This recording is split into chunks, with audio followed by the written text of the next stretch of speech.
minutos atrasado do prazo regimental. Embora um involuntário, a culpa é minha.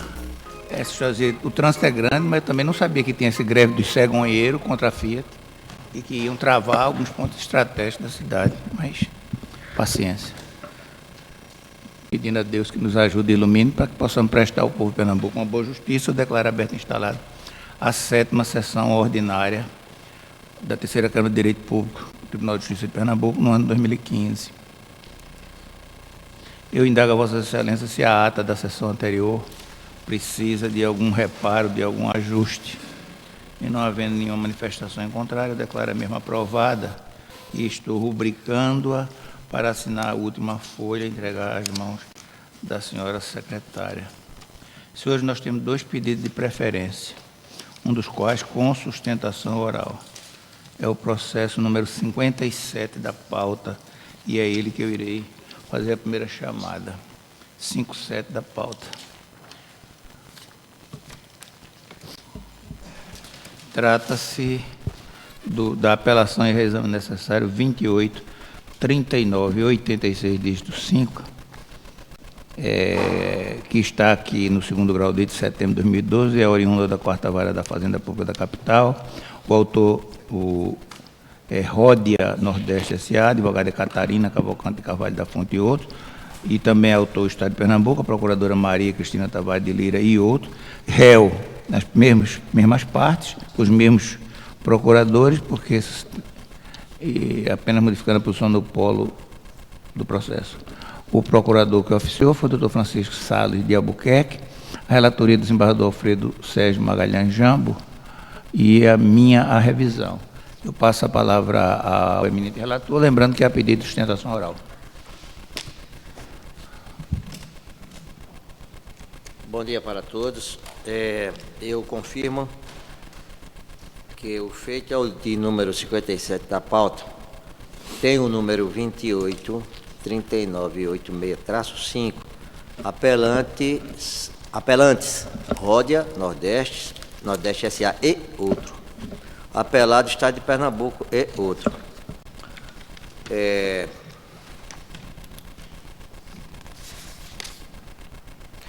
Como relatório, eu digo que trata-se de reexame necessário e de apelações da Ródia Nordeste S.A.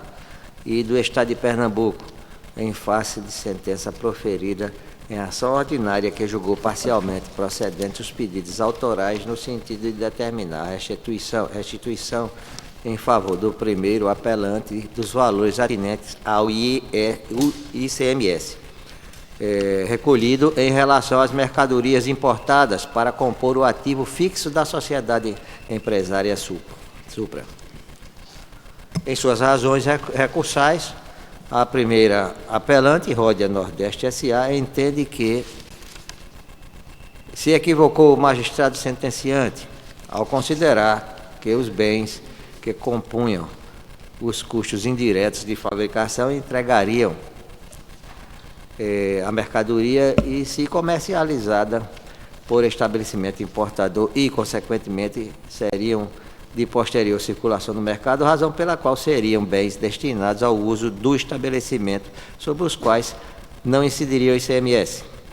Assevera que a matéria empregada na produção de novos bens efetivamente se integra à mercadoria a ser comercializada. Porém, há diversos outros bens essenciais a um processo produtivo que são totalmente consumidos em tal procedimento, não deixando quaisquer resquícios na nova mercadoria e não sendo objeto, por decorrência lógica, de posterior circulação no mercado.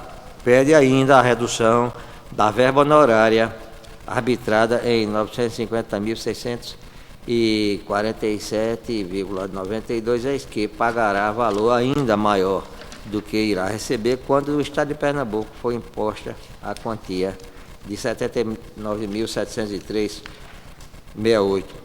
Devidamente intimado, o Estado de Pernambuco apresentou contra as razões as folhas 1871/1879, ocasião em que suscitou prejudicial de prescrição intercorrente. Em suas razões recursais, o segundo apelante, Estado de Pernambuco, entende ser inaplicável o artigo 1º da Lei Estadual 8.924/81, porque ele não teria vigência retroativa, devendo incidir a espécie o artigo 1º, inciso 2º do Decreto-Lei 406/68. Devidamente intimada, a Ródia S.A. apresentou contra as razões as folhas 1864/1869, manifestando-se as folhas 1897/1902, o representante do Ministério Público opinou pela rejeição da prejudicial e, no mérito, pelo improvimento do reexame necessário e prejudicialidade dos apelos.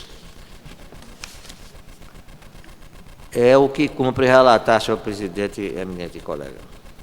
Obrigado. Bom, a informação que eu tive tem pedido de sustentação oral, é fato? Pois não. Peço a Vossa Excelência que primeiro coloque a beca e anuncie nome, número do AB, parte que está representando. E depois disso, Vossa Excelência dispõe de 15 minutos regimentais.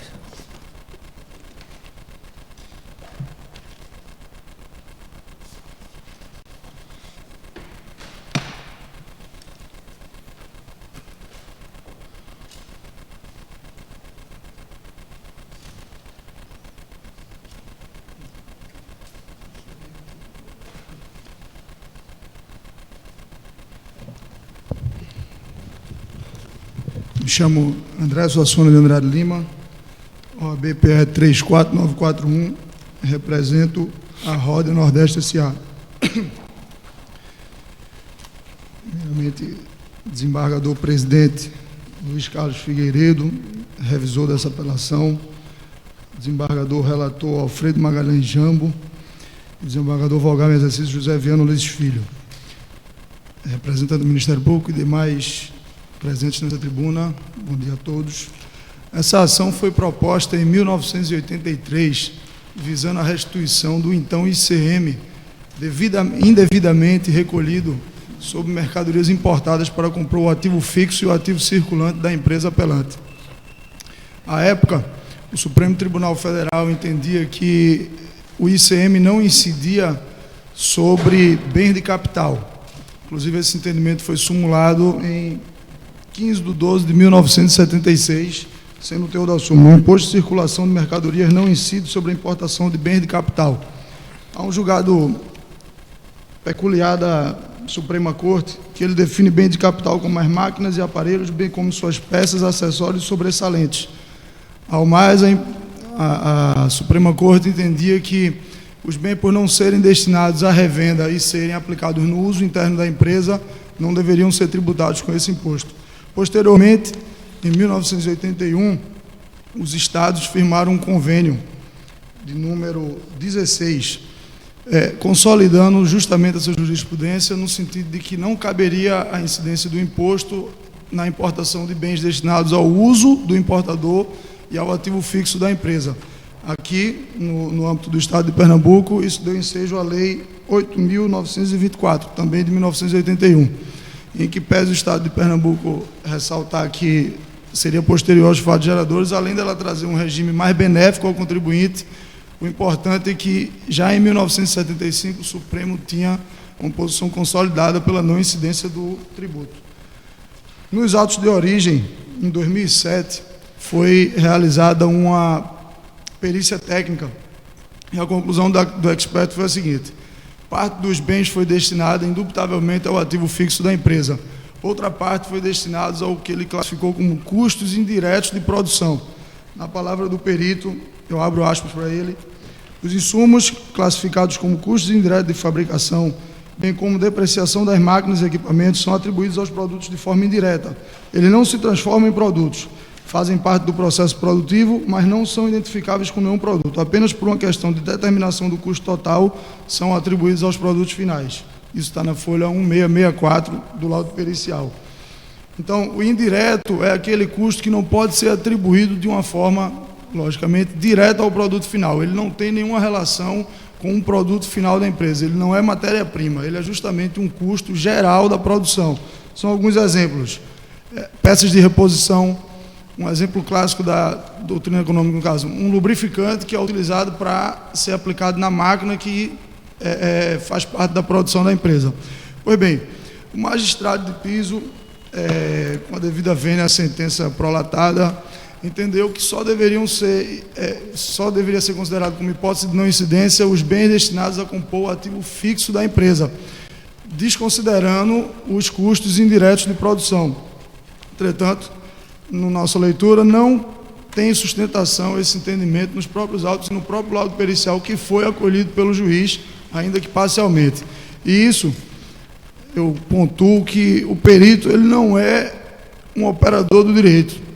Ele não tem o conhecimento da matéria jurídica, isso ele fez questão de pontuar no laudo, então nós não podemos exigir dele uma análise precisa sobre um precedente do Supremo Tribunal Federal, que à época já datava mais de 30 anos. A perícia foi realizada em 2007 e os precedentes datavam de 1975 e a súmula de 1976, como já repisado aqui. Então, na verdade, cabe a nós extrair do laudo determinado o correto conteúdo jurídico. E eu trago aqui novamente duas afirmações do perito que são cruciais para o deslinde do feito. Abro aspas novamente. Todo o material importado foi utilizado no próprio estabelecimento. Fecha aspas. Está na folha 1662. Abro aspas novamente. Pelo exame dos documentos acostados aos autos e pelas diligências realizadas à empresa, firmou-se a convicção de que todo o material importado era de uso próprio da empresa. Isso está na folha 1663. Seguidamente, o perito, apesar de pontuar que não detinha o conhecimento jurídico e deixando isso a cargo do magistrado, ele opinou que, analisando toda a matéria e os documentos periciados, a conclusão seria de que deveria ser feita a restituição integral do tributo. Então, para nós está muito claro que, voltando à jurisprudência do Supremo Tribunal Federal, em que pese ter sido feita a aplicação de um termo de custos indiretos de produção, que é um termo eminentemente contábil e técnico, não há outra conclusão, senão a de que isso está dentro do uso próprio da empresa e dos bens de capital da empresa, que não são isentos, mas são considerados hipótese de não incidência pelo Supremo Tribunal Federal, conforme a súmula 570. O bem de capital são bens utilizados na produção de outros bens, que eles não se integram diretamente no produto, eles são utilizados na produção da empresa e não têm uma inclusão direta no produto, somente sofrendo apreciação ao longo da produção natural. Então, na verdade, a nossa apelação é para reformar a sentença, rejeitando-se a apelação do Estado de Pernambuco, pelas razões já demonstradas, para reformar integralmente a sentença e deferir a restituição integral do ICM, conforme identificado pelo laudo pericial. Por cautela, alternativamente, caso não seja esse o entendimento dessa Corte, e seja pelo entendimento da rejeição do apelo, verifica-se justamente que a verba de sucumbência fixada pelo juízo de piso foi extremamente exorbitante. O juiz fixou em aproximadamente R$ 905 mil o percentual de 10% contra a empresa, o que realmente não guarda nenhuma razoabilidade ou proporcionalidade com a atribuição da causa, a importância da causa e a atuação dos representantes da Fazenda Pública do Estado de Pernambuco. Isso, eu agradeço a palavra a todos, desejo um bom dia e um bom julgamento. A Corte agradece os esclarecimentos prestados. Eu devolvo a palavra ao eminente relator. Eminentes colegas, respeitável advogado, digo que existe uma preliminar de prescrição intercorrente e eu rejeito. Agora, o Estado, a prejudicial supra, alegando que a ação fora proposta em 19 de 12 de 83, com citação da Fazenda em 14 de 12 de 84, e pedido de realização de perícia pelo Ministério Público em 91. Em 29 de 3 de 94, a ação fora distribuída para a 4ª Vara da Fazenda Pública e somente em 29 de 10 de 2002, a Ródia constituiu novos procuradores e, em 14 de 4 de 2003, requereu a realização de nova perícia. Por tais razões, entende que ocorreu a prescrição intercorrente de acordo com o artigo 269.4 do CPC, combinado com 202 do Código Civil. Como bem destacado pelo doutor representante ministerial, o feito permaneceu parado por mais de 7 anos com vistas àquele órgão quando, em 91, requereu-se a realização de perícia e em 94 houve redistribuição do feito sem qualquer intimação da parte autora. Esta, logo após, procurou impulsionar o processo. De curial sabência, que o feito se desenvolve por impulso oficial, artigo 262 do CPC, e no presente caso, não cabia à parte autora. Me perdoe interromper, Vossa Excelência está lendo o voto do processo 57. Ródia, Vossa Excelência, estou lendo a preliminar, Sim, obrigado. a qual estou rejeitando. Obrigado. Para ser mais explícito, como houve sustentação oral, a não ser que Vossa Excelência queira que eu suspenda. Eu não flagrei sequer essa preliminar. De curial sabência que o feito se desenvolve de impulso. Houve algum problema? Posso esclarecer. Presidente, houve algum problema? Não. Na leitura houve algum problema? Não, é que eu não me recordo de ter visto em canto nenhum essa alegação preliminar de prescrição desse caso. Bem, de qualquer sorte, está aqui, não cabia à parte autora qualquer medida processual, atribuindo-se à lentidão desrazoada de sua tramitação ao Poder Judiciário. Por tais razões, voto pela rejeição da prejudicial. Em grau de revisão, eu sequer tinha visto essa prejudicial. Mas, é evidente, estou me fiando na palavra de Vossa Excelência de que ela está contida nos autos e, pelos fundamentos que Vossa Excelência apresentou, não vejo como acatá-la. Eu acompanho o voto, rejeitando a preliminar. Como vimos, o brilhante desembargador, advogado... por favor, desembargador. Não votou. Eu fiquei assim um pouco em dúvida, porque o desembargador Luiz Carlos revisou, não é isso? Revisou. E não existia... Não flagrei nenhuma alegação desse tipo. Essa preliminar... prescrição intercorrente. Foi uma preliminar, desembargador Jambo? Foi, aqui tem como... De prescrição intercorrente. Mas quem arguiu foi a Ródia ou o Estado de Pernambuco? Deve ter sido o Estado. Arguiu o Estado Deve ter sido o Estado. Prejudicial supra. O Estado de Pernambuco. Foi o Estado de Pernambuco. Foi. Arguiu a prescrição intercorrente. Entretanto, Vossa Excelência... Eu afasto. Afasta por conta de que realmente Pelas a demora decorreu do próprio Judiciário. Exato. Agora estou... Eu acompanho, realmente acompanho... A unanimidade de voto rejeitada a preliminar de prescrição intercorrente, devolvo a palavra ao relator.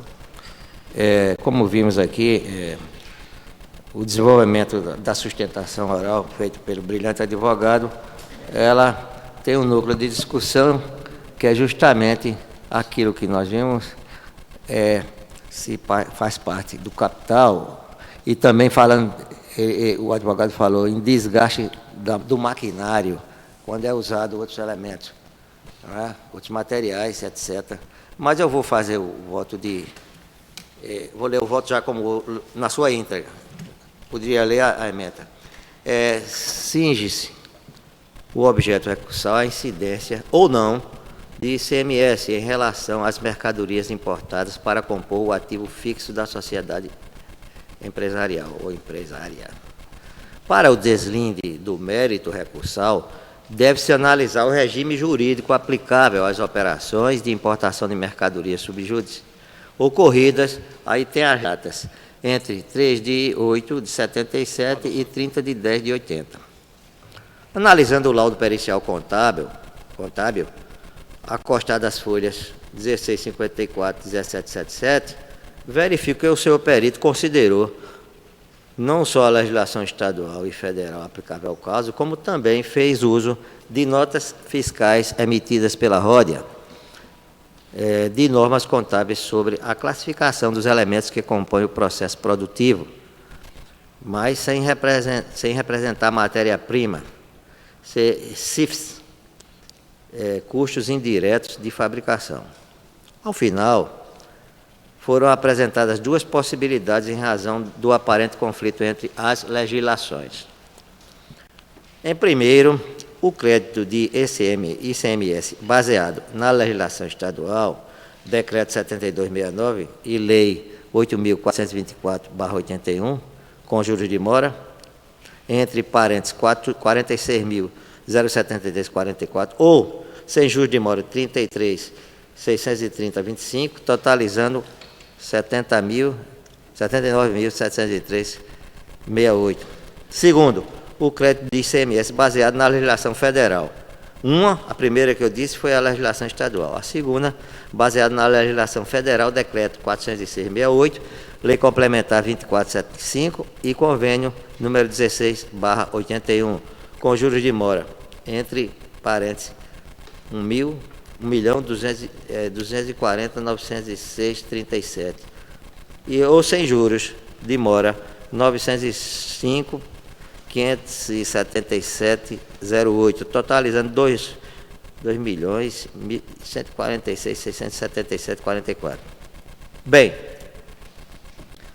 o senhor perito opinou pela adoção da segunda possibilidade, por entender ser a mais adequada ao caso em concreto. O magistrado, entendendo que não poderia a legislação federal se imiscuir na matéria, adotou a primeira posição com incidência da legislação estadual, vez que restaram comprovados através das análises das notas fiscais que boa parte das mercadorias adquiridas pela sociedade empresária, entre parênteses constantes nas notas fiscais relacionadas às folhas 1746, fecha parênteses, comporiam o ativo fixo desta, não devendo incidir o ICMS. Tenho que a posição adotada pelo magistrado não merece reforma, não obstante entender que se deveriam aplicar os decretos 406/68 e 72/69 e não a lei 8.924, apesar de ambos os diplomas normativos não contemplarem a isenção quando da aquisição de mercadorias para compor seu ativo fixo. Passa a análise do pedido de redução da verba honorária formulado no apelo da ROD SA. Insurge-se a sociedade empresária contra a condenação em honorários advocatícios impingida na sentença. Eis que, não obstante a sucumbência recíproca, fixá-la em 10% sobre 905.647-91, valor dos ativos circulantes, seria desproporcional, porque seu crédito seria menor em relação à verba honorária, enquanto ao Estado foi imposto o pagamento na ordem de 10% sobre o valor de 79.703,68, entre parênteses, valor do ativo fixo. Razão não assiste ao apelante. A recorrente decaiu de grande parte de seu pedido e, na dicção do artigo 21 do CPC, se cada litigante for em parte vencedor e vencido, serão recíprocas e proporcionalmente distribuídos e compensados entre eles os honorários e as despesas, não havendo que se falar em reforma deste capítulo da sentença. Bem, diante do exposto, adoto como razões para decidir, voto pelo improvimento do reexame necessário e da apelação ROD, prejudicado o apelo voluntário do Estado. É como voto, senhores. Pelo mesmo fundamento, eu também voto no sentido do não provimento do reexame necessário e do prejudicado do apelo voluntário do Estado de Pernambuco.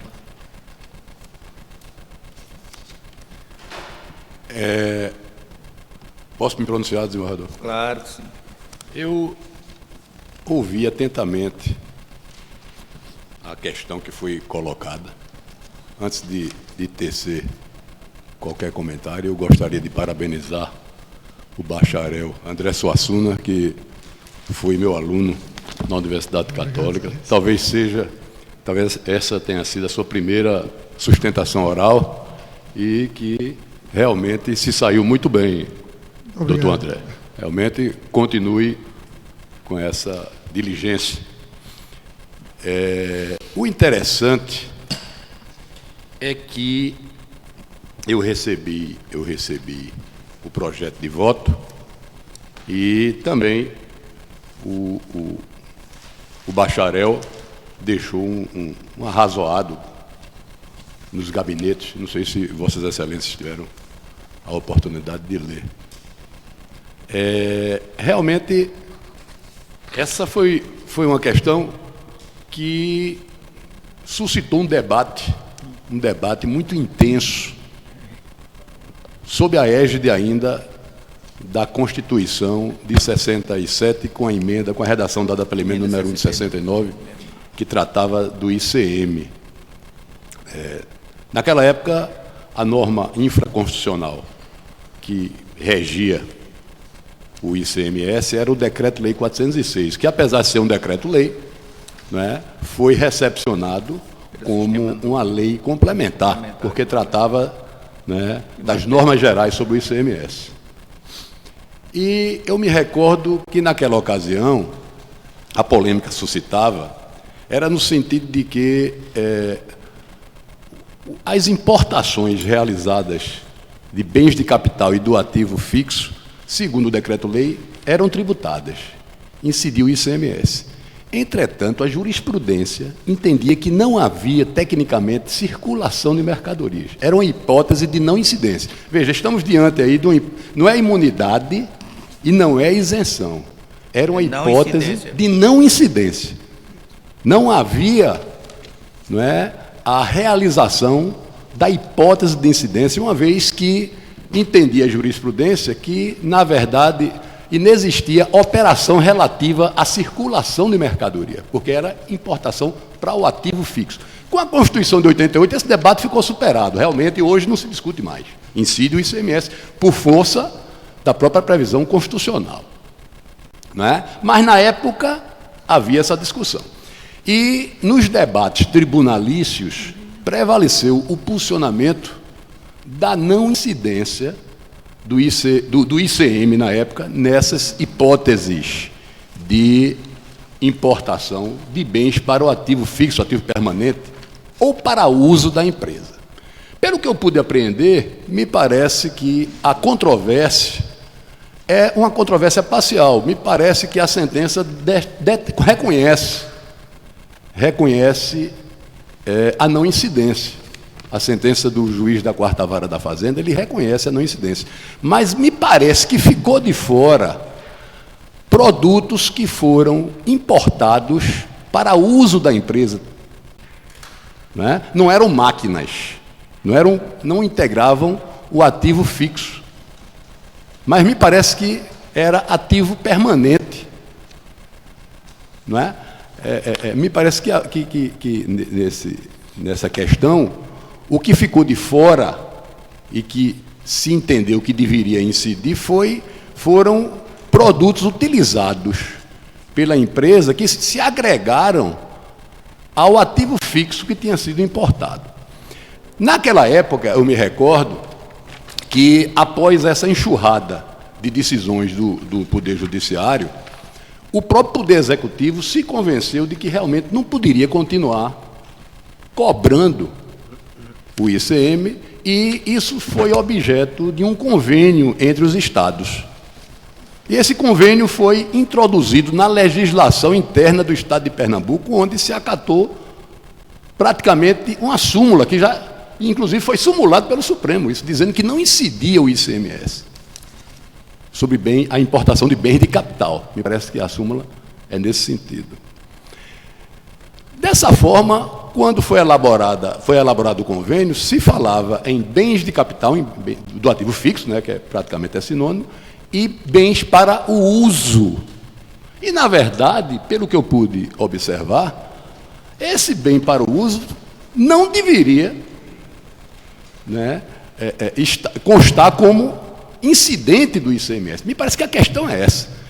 Me parece que a empresa Rhodia se debate nesse aspecto. Além do reconhecimento da não incidência do ICM, na época, sobre o bem de capital, também deveria não incidir sobre os bens de uso que foram importados na mesma ocasião. Então, eu tenho a impressão que a empresa está correta.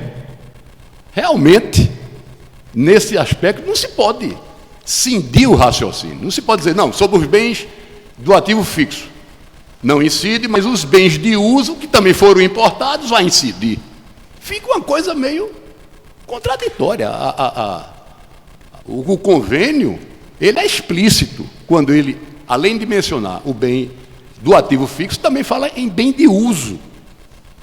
De forma que eu ouso divergir do relator do revisor. Vossa Excelência é um grande professor, certo? Da matéria, mas eu mantenho o voto, sobretudo porque essas questões foram analisadas, até perícia, etc. Agora, também entendo que o advogado fez sua sustentação, se colocou muito bem, certo? Mas eu mantenho a minha decisão, peço vênia a Vossa Excelência.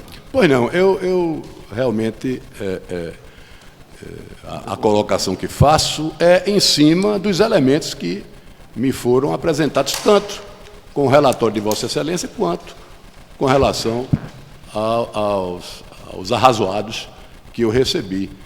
De forma que eu entendo que a restituição, né, o indébito deve compreender não só o que a empresa desembolsou com o pagamento de ICMS sobre o ativo fixo, como também sobre não é, as importações realizadas, né, no material de uso da empresa.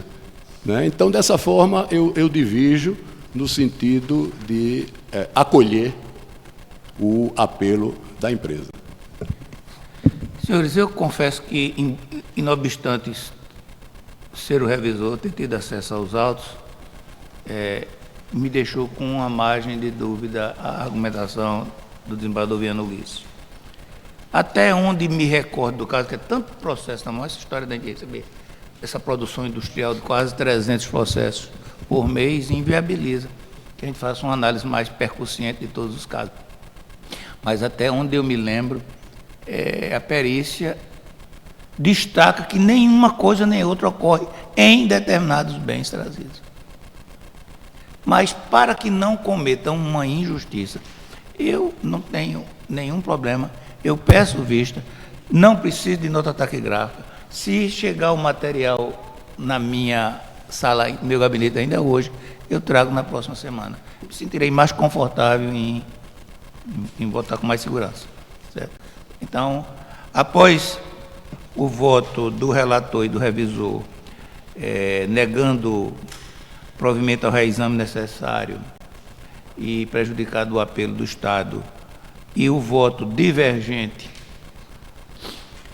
do desembargador Vogal, no sentido de dar provimento ao reexame e o revisor pediu vista dos autos sem necessidade de nota taquigráfica. Mais seguro. Eu vou chamar, desembargador, o outro processo que tem pedido de preferência, que também é da relatoria de Vossa Excelência.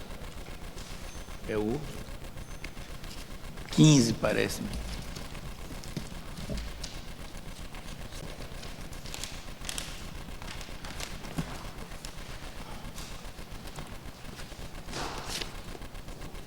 Processo número 15 é o agravo de instrumento 367283, dígito 1.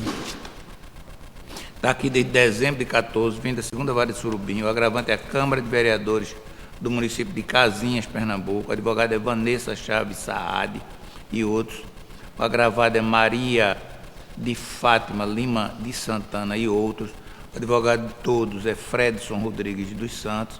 O procurador é Valdir Barbosa Júnior, relatoria do desembargador Alfredo Jamba, quem passa a palavra. Gabinete de colegas, eu confirmo o número do feito, 367283-1, agravante Câmara de Vereadores do município de Cainhas, Pernambuco. E agravado Maria de Fátima Lima e de Santana e outros. A ementa diz, processo civil, agravo de instrumento. Eleição de mesa diretoria da Câmara Municipal, ou diretora, supostas irregularidades, anulação em ação ordinária, insurgência, antecipação de tutela, requisitos atendidos, decisão mantida, recurso, vou fazer uma leitura parcial da ementa, que tem a impressão que, se não ficarem satisfeitos, eu leio o voto. Trata-se de agravo de instrumento manejado contra a decisão proferida em sede de ação ordinária pelo juízo de direito da segunda vara da comarca de Surubim, onde restou determinada a realização de nova reunião para a eleição da mesa diretora do Legislativo local, ante a alegação de ocorrência de supostas ilegalidades no ato administrativo promovido pela Casa Legislativa no último dia 10 de dezembro passado, que terminou com a escolha de nova mesa para o biênio de 2015/2016. Os autores que ajuizaram a ordinária aduziram a ocorrência de, primeiro, a ausência de publicidade da reunião ordinária coligida para o fim específico de eleger nova mesa diretora. 2, cerceamento do direito de registro de candidatura de chapa concorrente, a qual se sagrou vitoriosa, em razão de um livro de registro destinado a esse fim estar sob a posse do então vereador presidente da Casa. 3. Ausência de membro da mesa diretora do Legislativo local no dia da votação. E 4. Ausência do quórum qualificado exigido pela lei para a votação. No item terceiro, eu digo o juízo que proferiu a interlocutória acatou as citadas proposições e adiantou a tutela requerida com base no 273 do CPC, aplicando ao caso astrientes no valor de R$100, a partir do terceiro dia em que não realizada a nova eleição daquela casa. Né? Desembargador Luiz Carlos, sem querer me intrometer, esse projeto nós já recebemos. Eu estou apto, se Vossa Excelência quiser, eu dispenso. Eu gostaria. Estou em condições perfeitas de julgar também. Como é o caso de questões políticas, aí nós sempre temos a preocupação de ler, na íntegra ou não. Eu estava esperando que Vossas Excelências fizessem essa alusão. Então, eu aqui, a decisão mantida, recurso improvido, é isso a decisão. Voto com Vossa Excelência. Realmente é uma liminar que foi dada e os elementos que foram apresentados, todos satisfazem os requisitos da liminar. Então, o que está se apreciando é isso. Voto com Vossa Excelência. E é exatamente... As partes pediram prioridade, as partes estão presentes, às vezes querem ouvir palavrão bonito, mas que é objetividade. Existem pressupostos processuais para a concessão da liminar. No agravo instrumento, eles estão presentes? Não estão presentes. Não estão presentes. Por essa razão, eu acompanho integralmente o voto de Vossa Excelência, negando o provimento ao instrumentalizado. Temos agora as preferências regimentais. Vou chamar o processo 78, que é o agravo instrumento, é da minha relatoria. 78.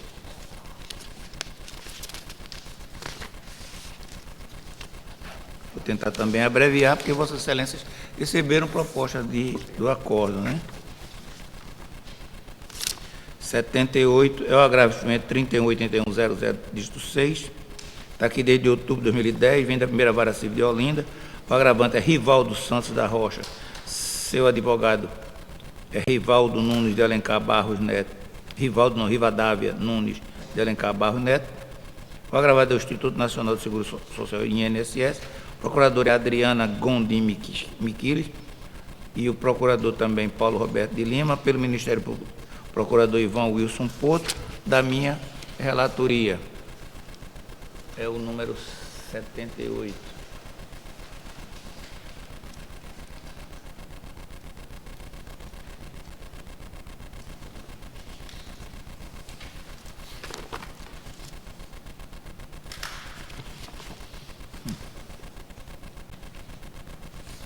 Senhores, como disse, Vossas Excelências receberam cópia da proposta do acordo, razão pela qual peço licença para abreviar a hipótese. A pretensão de restabelecimento de auxílio-doença acidentário. E, inclusive, a tutela antecipada já foi concedida à época. É observável a verossimilhança das alegações e prova inequívoca. E penso que a hipótese é de manutenção dessa decisão, na medida em que, no contexto probatório, fica constatado que o agravante, de fato, no exercício das atividades laborativas, enquanto técnico em refrigeração, sofreu acidente de trânsito, o que demandou necessidade de afastamento do ambiente de trabalho e tratamento fisioterapêutico.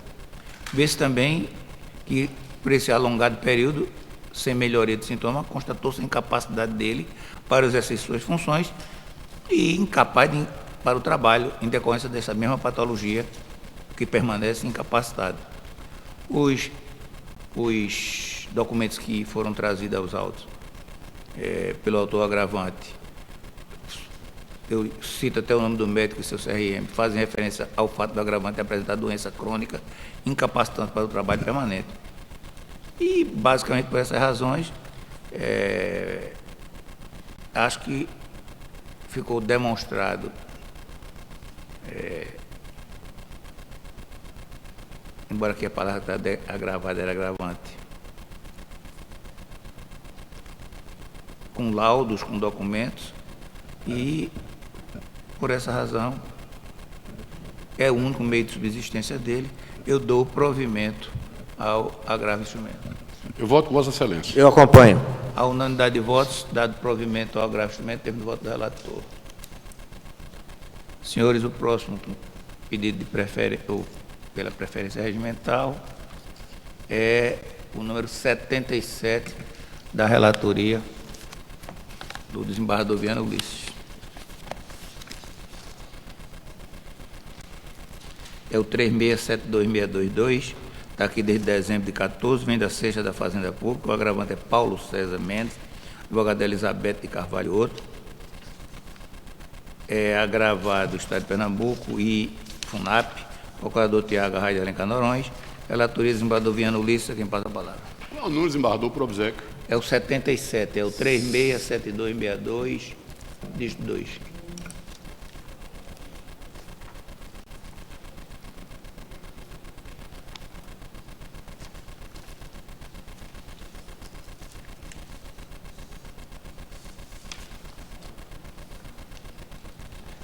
Bem, senhores, esse é aquele caso da gratificação que eu sou voto vencido aqui. Risco de policiamento ostensivo. Pra gente só ganha quem trabalhar. Para nós não perdermos tempo, né?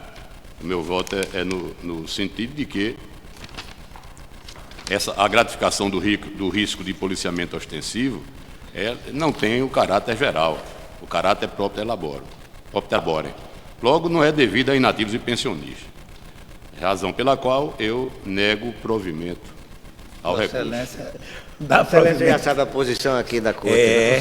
Vossa Excelência é quem vai lavrar o acordo. Eu só resisto que a equipe do desembargador Viana Ulisses confia no poder de persuasão de Sua Excelência, porque há unanimidade de votos que negava provimento. Quer dizer, Vossa Excelência ia convencer logo os dois, não era convencer só um, não. Mas, desembargador, eu tive a felicidade de integrar, acho que foi a primeira ou a segunda Câmara, a do desembargador Bandeira, é a segunda Câmara. E lá tive a oportunidade de sair como vencedor, porque lá eu fui maioria. Mas cria uma ilusão, me perdoe a franqueza, do ponto de vista bem pragmático. Eu amanhã estou indo para uma missa de 7º dia de uma moça que foi estagiária lá na infância e ela é policial militar. Ela iludiu-se também com a história dos 40% da prova, né, porque alguns pacificaram ela, não, ela suicidou-se. Então, todo mundo, uma posição única, cria uma mocinha recém-casada, 4 meses de casada, quando a situação dela reverte. Vou para a missa amanhã de noite. Mas por quê? A decisão é sempre a mesma, Aí esse caso concreto é um caso. Aí o que é que vai fazer? Cria uma ilusão, cria uma revolta nos outros, porque aqui ele tem, eu não tenho, depois quando vem para aqui termina sendo derrubado em sede de regimental. Me parece que essa questão dessa gratificação foi objeto de um acordo entre o governo do Estado já é lei. Me parece que o governo abriu mão, né? Reconheceu, não é? Reconheceu. Vai dar 5.000 promoções. O que o governo quer é o seguinte: quem tiver ação tem que tirar a ação, que é para não pagar atrasado. Quem não tirar ação não será promovido e vai aguardar o resultado decisões judiciais, ou seja, STJ, STF, STF, TTT, por resto, há de calenda grega. Mas, de todo jeito, eu vou proclamar decisão por maioria de votos, dado o provimento ao agravo de instrumentos, vencido o desembargador relator. Lavrará o acordo desembargador Alfredo Jambo. Está feito o registro, pronto. 61. É desembargador Viano Luiz também. Vamos ver lá. 61. Agravo instrumento 37-16323. Está aqui desde janeiro de 2015, vem da 7ª da Fazenda. Já deve ser bem posterior a Vossa Excelência, que foi de 2015, então não há risco de ter sido essa decisão. Estava aqui, não podia. Não tem o dom da ubiquidade, não podia estar nos dois lugares. Bom, então... O agravante é Antônio Zé Coelho, o advogado é Antônio Luiz Vieira Neto, o agravado é o Estado de Pernambuco, o procurador Antônio César Caula Reis, relatoria do desembargador Viano Luiz, quem passa a palavra. Bom, é uma repetição do anterior. Eu peço autorização a Vossa Excelência já para... Posso proclamar do mesmo jeito? Proclamemos já o resultado. Decisão à unanimidade de votos, dado o provimento ao agravo de instrumento, por unanimidade não, por maioria de votos, dado o provimento ao agravo de instrumento, vírgula, vencido o desembargador relator. Lavrará o acordo o desembargador Alfredo Jambo. Próximo, em condições dos agravos de instrumentos de prioridade legal, é o número 80, é da minha relatoria. 80. Trata-se do agravo de instrumento 34.82.87.7. Daqui desde agosto de 14, vem da primeira de Fazenda, o agravante é João Francisco de Oliveira Filho, seu advogado é Ronaldo Barbosa França, o agravado é o Estado de Pernambuco, o procurador é Tiago Arraes de Alencar Noronha e outro, pelo Ministério Público do Valdemir Tavares de Albuquerque Filho, da minha relatoria. Número 80 é o 3554, vamos localizar isso aqui.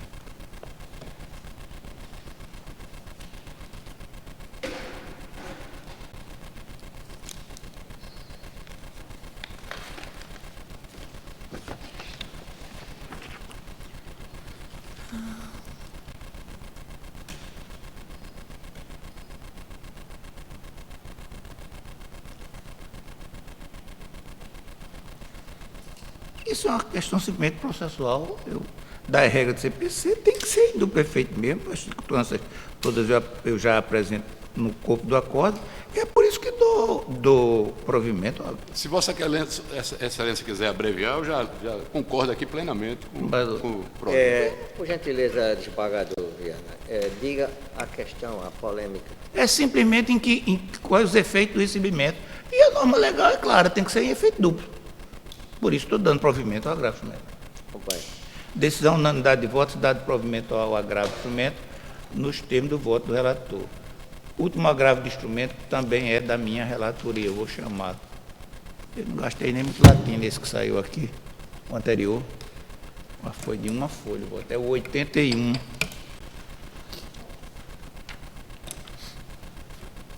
Entendeu? Quando nós acabarmos os agravamentos e a rescisória, eu vou pedir licença para a gente chamar. O embargador Alfredo Jambo tem um montão de processos iguais. É por extensão, porque a gente lê relação e estende aos outros, viu, para a gente ganhar tempo aqui. Tá certo? E eu tenho no meu recurso de agravo outro monte da mesma matéria.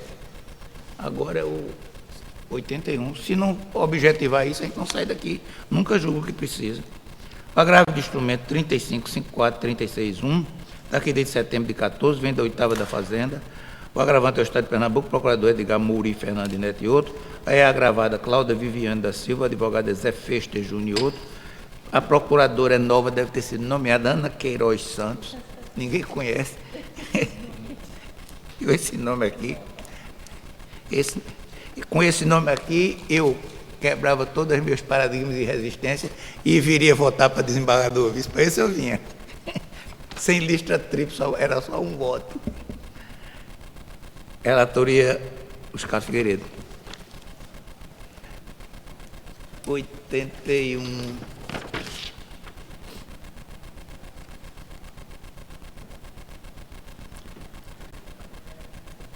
Os requisitos, nós votamos há pouco um caso similar. os requisitos para manutenção do auxílio-doença estão todos provados, documentados.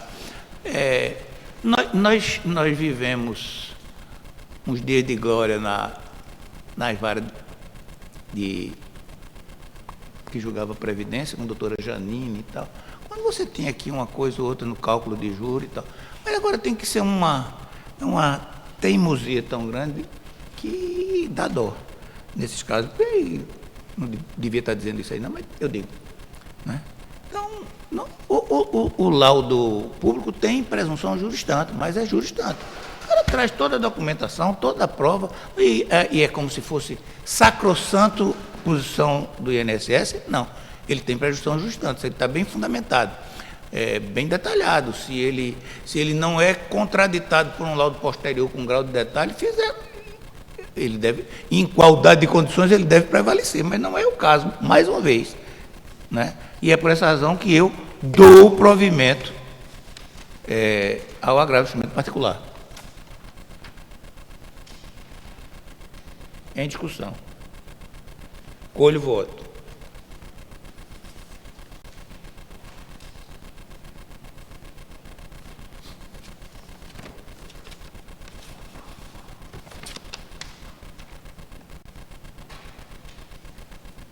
Não tem nada contra o INSS, não, ao contrário, eu só quero. Não é para amolecer coração e conceder o direito que o cara não tem. Mas o cara tem um direito, prova, traz documento. Não é particular, não. E é particular, é inútil, Então, estou acompanhando o voto do Vossa Excelência, agora estou esperando, me parece que o desembargador Viana quer falar alguma coisa. Eu acho que eu já me pronunciei, não? Não vi, não. Não é a de número 81. 81? 81. Olha, então eu recebi uma cópia equivocada aqui, viu? Porque 81 meu é outra questão. Veja bem, a anterior é que foi a votada, a 80. Essa sim, que é do INSS, que eu já votei com Vossa Excelência. Pronto. A 81 é outra hipótese. Eu inverti, né?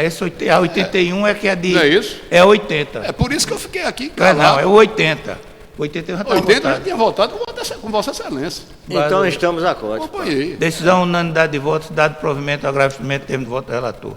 Se não passei o voto, passa adiante já. Vou chamar o 88, localiza já, que é uma rescisória da relatoria do desembargador Jambo com minha revisão. 88, vou chamá-lo. Vossa Excelência chegou a chamar o número 81, não? Eu já tinha chamado. Foi processual, que era prefeito duplo. Porque... Chamei os nomes certos, está tudo anotado. Na hora, a numeração foi que eu disse errado. Errei no número. Página virada. Página virada. Errei no número.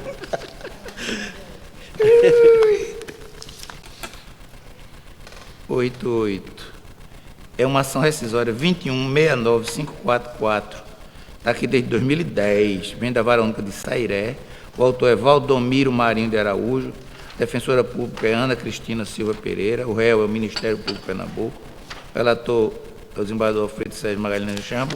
Sob minha revisão, passa a palavra ao desembargador Alfredo Sérgio Magalhães Jambo.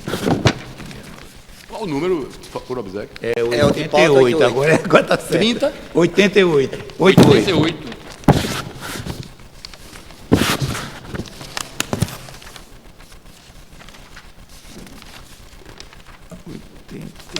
Deve estar lá pelo fim.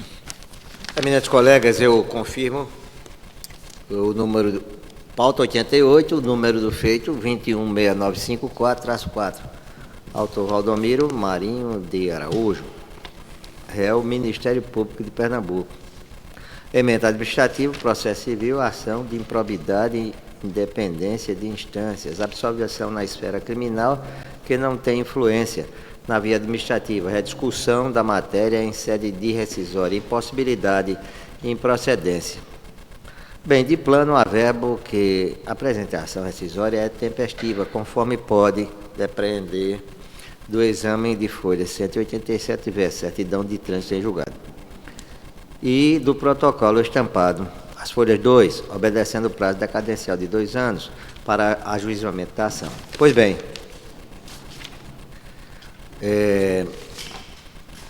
avançando na análise do mérito, creio que não merece prosperar a ação rescisória ajuizada pelo demandante. Justifico. Pelo exame do caderno processual, o autor sustenta que a movimentação para o ajuizamento da presente ação rescisória seria o artigo 485, inciso 4, pois teria ocorrido a violação à coisa julgada, tendo em vista a absolvição na esfera criminal, o que não permitiria a manutenção da decisão proferida na ação de improbidade. Nesta quadra, creio que não merece prosperar a argumentação expedida pelo autor. Justifica ainda que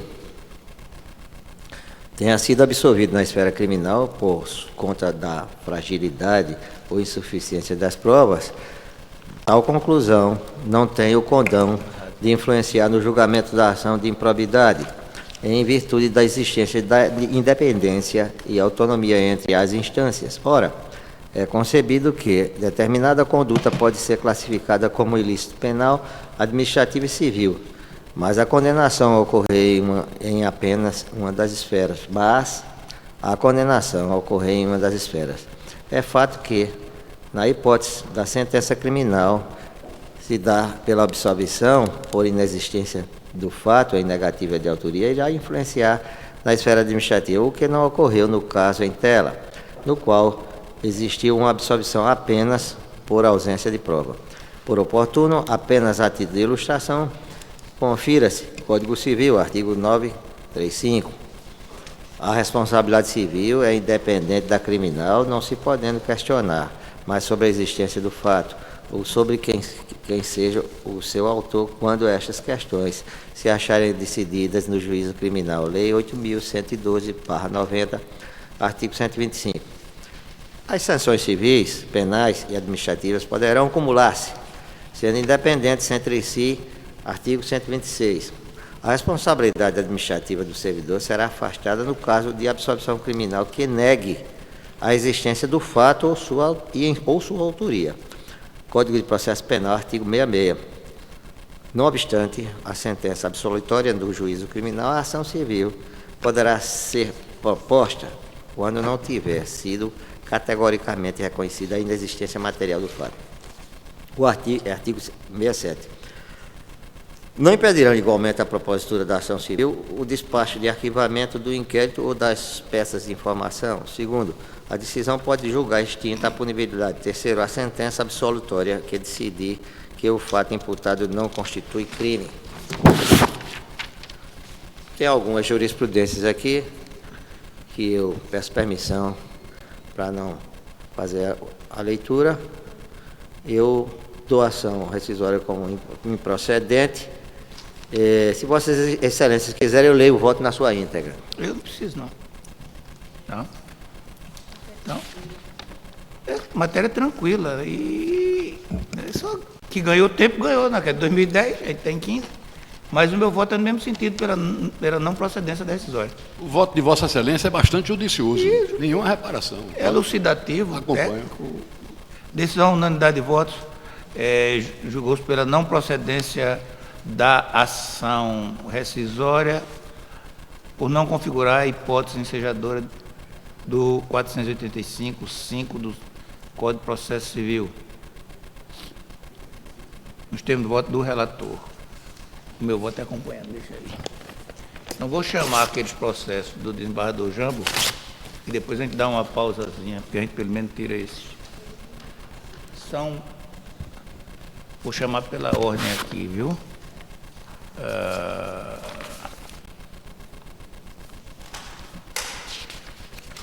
Processo número 1 até o 74 da pauta, menos, eu vou chamar os nomes todos. Tem o 15. Menos o número 15, o 57 e o 61, para a taquigrafia tomar em nota. Sim, pois é outra coisa também. De 1 a 74, exceto 15, 57 e 61. Exatamente. Porque todos os demais são absolutamente iguais. Eu não vou chamar número, porque em todos eles são executivos fiscais em que o município do Recife apelou, quase sempre, inclusive, pelo mesmo procurador, sempre pelo mesmo procurador, doutor Gustavo, apelou das sentenças de primeiro grau.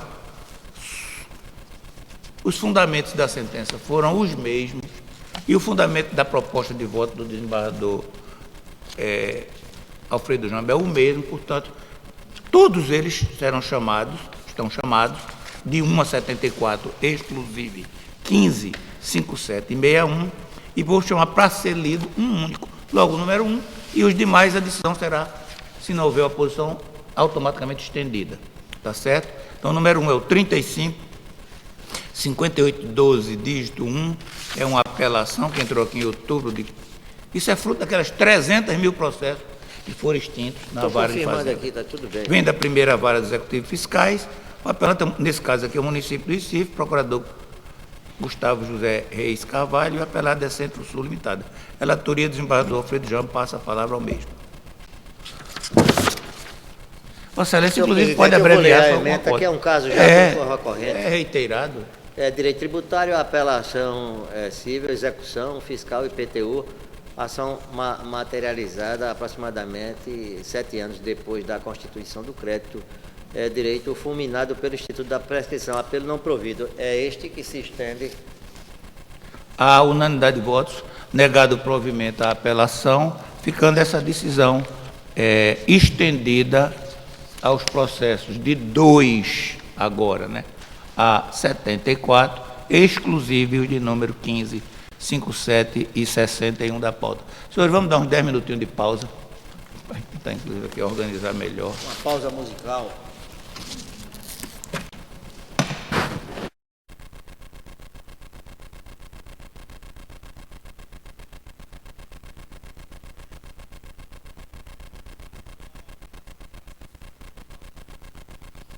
Primeiramente, aqueles da relatoria do desembargador Viana Ulisses, a quem passo a palavra.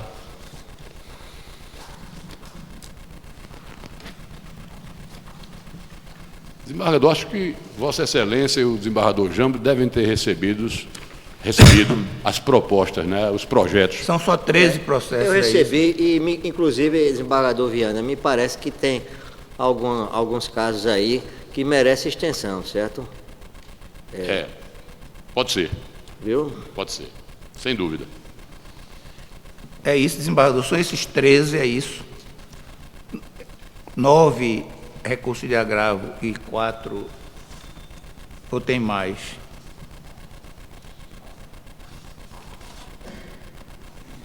Está muito diluído, realmente você não tem... Lá no fim eu observei que tem alguma coisa. Se tiver policiamento ostensivo, pode Eu estou ter tentando dar uma lida aqui, porque na minha lista só são 13 processos, Vossa Excelência. Lá na cabeça do lote 95, diz isso. A gente pode utilizar aquele sistema de fazer uma breve leitura da emenda. Pode, então a palavra da Vossa Tá Excelência. certo. Até porque eu já estou no 6 e estou concordando com tudo.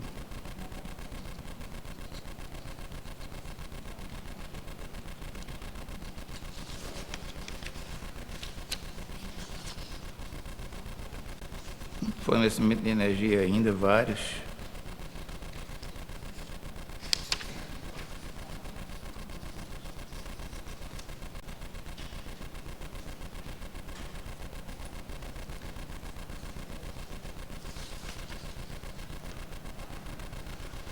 Eu peço destaque ao número 9, viu, da lista. Porque nenhuma discussão quanto ao an de beato, mas eventualmente haja em relação ao quantum de beato, né? Ao 9 é o único de agravo. Só ele.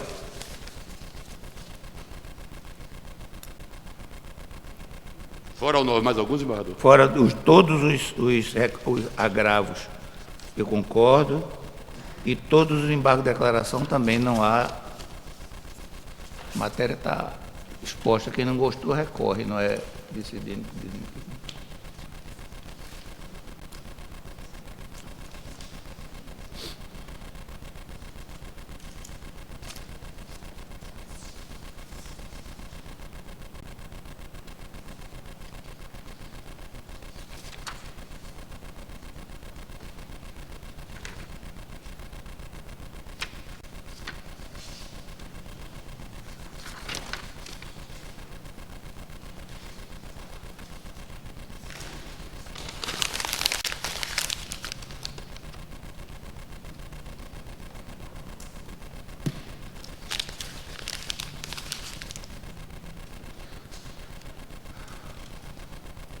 Vossa Excelência pode chamar nos termos que achar melhor. Então vou iniciar pelo número 9, que Vossa Excelência pediu destaque.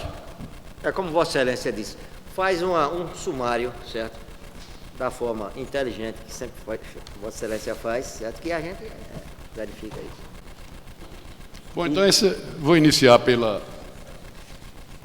feito de número 9, não é? Pelo recurso número 9. O desembargador Luiz Carlos pediu destaque. É um recurso de agravo na apelação 29.1194, dígito 2, recorrente Estado de Pernambuco, recorrida Grace Ventura Filha. A ementa está nos seguintes termos: processo civil, decisão terminativa, apelação, responsabilidade civil do Estado, unidade prisional, suicídio, responsabilidade por omissão, distinção entre omissão genérica e omissão específica, verificada omissão específica, responsabilidade objetiva, dever específico de agir, integridade física dos presos, previsão constitucional, direitos fundamentais, recurso improvido. Vou fazer aqui um breve resumo. Eu só estou preocupado com o Andebeato, a responsabilidade acontece, eu concordo. Houve alguma discussão, o Estado reclamou do valor arbitrado? Não, o Estado, realmente, a decisão do juiz Acu, que eu reformei, foi no sentido de não imputar qualquer responsabilidade com relação a um preso detido na carceragem de Caruaru, da Polícia Civil, e esse preso, ele... A própria delegada, no recinto da delegacia, não sabia que tinha preso. E o rapaz se suicidou. O rapaz estava lá, se suicidou com roupa. Ele foi preso com a roupa, sem nenhum tipo de diligência. Né? A coisa foi tão... A responsabilidade foi tão gritante do Estado que a própria delegada não sabia. Quando foi um repórter que informou a delegada que tinha um preso tinha suicidado. Ela fez: que preso? Aqui na delegacia não tem preso. Aí é complicadíssimo. Né? E aí, quando foram verificar, realmente o rapaz tinha se enforcado com a própria roupa. Né? E sem nenhuma diligência, sem nenhuma, digamos assim, preocupação por parte das autoridades competentes de verificar isso. O magistrado de Caruaru, muito bom por sinal, que é o doutor Fernando, entendeu pela ausência de responsabilidade do Estado. Mas eu realmente revi essa questão, entendi que efetivamente houve uma responsabilidade, uma negligência, uma omissão por parte do Estado. É responsabilidade. Eu entendo, eu sou daquela linha que entende que a omissão, né, ela também se caracteriza, também ela caracteriza a responsabilidade objetiva do Estado, porque tem uma tese aí que diz que tem que ser subjetiva. Não, eu entendo que não, a responsabilidade é objetiva, desde que você, né, verifique que houve uma omissão que causou aquele resultado, há uma responsabilidade objetiva, sem dúvida. Né? E aí inverti e condenei o Estado de Pernambuco, né, em danos morais no valor de R$30 mil. Né? Então, na verdade, o Estado se insurge, entendendo que não houve a responsabilidade. Com relação ao valor, ele não atacou diretamente o valor, né? Ele questionou a legitimidade da companheira, que o Decujos vivia mora uxória com a companheira, né, que era dependente dele, tudo devidamente comprovado nos autos. Né? De forma que, em resumo, a questão é essa. Eu vou tentar afunilar exatamente onde é que está a minha questão. Andebeato, nenhuma, dúvida nenhuma, não consigo entender, é a sentença que não fez a condenação em si, com devido respeito ao magistrado que a prolatou. Pois é. Mas eu não consegui entender. Mas ocorre, desembargador, Vossa Excelência sabe que em uma comarca como a de Caruaru, que tem uma quantidade de demanda que se assemelha à nossa capital, não é? Muita coisa, e, na verdade, muitas questões você não tem, a gente sabe disso. Né? Então, é para isso que existe a revisão. Né? Então, eu entendo perfeitamente e conheço o juiz, sei que é um magistrado, né, de bons princípios, é um magistrado competente, né? Então realmente isso acontece. Né? Eu antigamente tinha uma posição rígida contra o duplo grau de jurisdição obrigatório. Deixei de tê-lo, foi depois que assumi no tribunal, porque é exatamente para casos que tais, não é defesa de administração de quem quer que seja, é do interesse público. É preciso que nesses casos, como uma dessas, sempre alguém reveja. Pois é. Né? Eu tenho, desembargador, assim, primeiro, eu tenho como o arbitramento que Vossa Excelência fez de R$30 mil como bastante razoável, bastante adequado aos padrões do STJ. Ponto. Eu tenho como, apesar de não ter carteira assinada e tal, a questão do pensionamento que Vossa Excelência fixa em 1/3 do salário mínimo, a partir da morte e até que ela venha a ter 65, para lá de razoável. Justo e razoável. E a minha questão é, o Estado, nesse recurso de agravo, se insurgiu contra esses 2 capítulos, com algum argumento decente? Essa é a minha dúvida. Porque, por melhor que eu ache que o que está contido aqui, né, eu acho que não há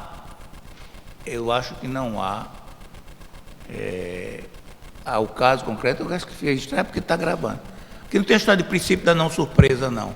Daquela história que, em condições normais de temperatura e pressão, esse processo não teria uma terminativa monocrática.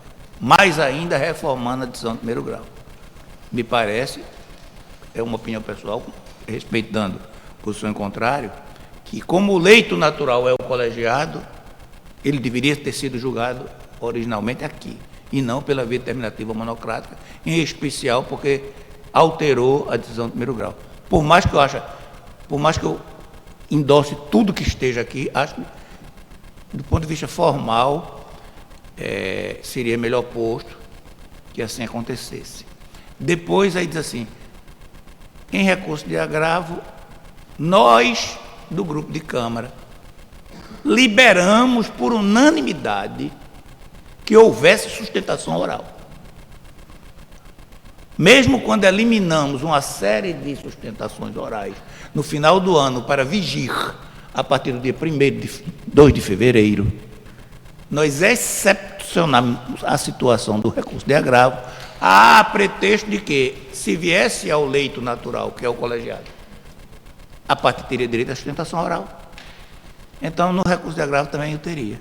Então, fomos nós que cerceamos o direito do Estado de estar aqui. Não fomos. O Estado sempre tem, inclusive, um representante nas sessões, e não está aqui hoje. Eu tenho o mesmo entendimento que Vossa Excelência. O Estado tem acesso à lista dos processos, fora de pauta, que vão ser trazidos. Para também dizer, não, mas eu não sabia que ia entrar hoje, sabe? Está ali pendurado. Se virar a Câmara, vai ver. Está ali pendurado. Então, o Estado teve a chance. A decisão terminativa foi dada uma vez que a coisa me pareceu de uma clareza tão meridiana, uma coisa sem maiores... Não é que eu digo, não, isso aqui eu não vou. Mas, em suma, exatamente para que não diga que o assunto não foi debatido, o Estado questionou o pensionamento e questionou o valor dos 30 mil. Não, e por incrível que pareça. Não, eu já antecipo. Eu Desembargador, acompanho o voto. Desembargador, no meu entendimento, esse recurso que o Estado ingressou foi por conta de que eles estavam tranquilos, né? Eles conseguiram no primeiro grau, estava com a decisão favorável no primeiro grau, então eles tentaram, né, reverter. Mas eu senti nos argumentos aquela falta de convicção. De convicção, acho que é. Desembargador Jambo. Eu ouvi com atenção o argumento de Vossas Excelências, certo? Muito bem postos. Com relação ao voto do desembargador Viana, eu imagino, eu radicalizo até a descrição do evento. Um preso, certo, sob custódia do Estado, que a gente que toma conta não sabe nem que ele está ali. Então ele já é um marginal. O sentimento de dignidade é grande demais, porque ele já é um marginal e se sente desprezado, porque o desprezo, dizem, certo, que é a pior coisa que tem. É uma arma violenta o desprezo, quando se despreza. Ele estava lá, marginalizado pela sociedade, se considerando como tal, e ainda desprezado. Ninguém sabia se ele estava ali. É negócio de Kafka. Um personagem de literatura. Estava lá. Isso eu estou radicalizando. A gente teria que mergulhar com profundidade nessa questão para saber como era que estava. Mas eu imagino essa situação. e me dá autoridade, certo, entre aspas, certo, para acompanhar o voto de Vossa Excelência com relação à fixação de R$30 mil, né? Poderia ser até mais, né? E lamento muito essa ocorrência, certo, numa situação dessa.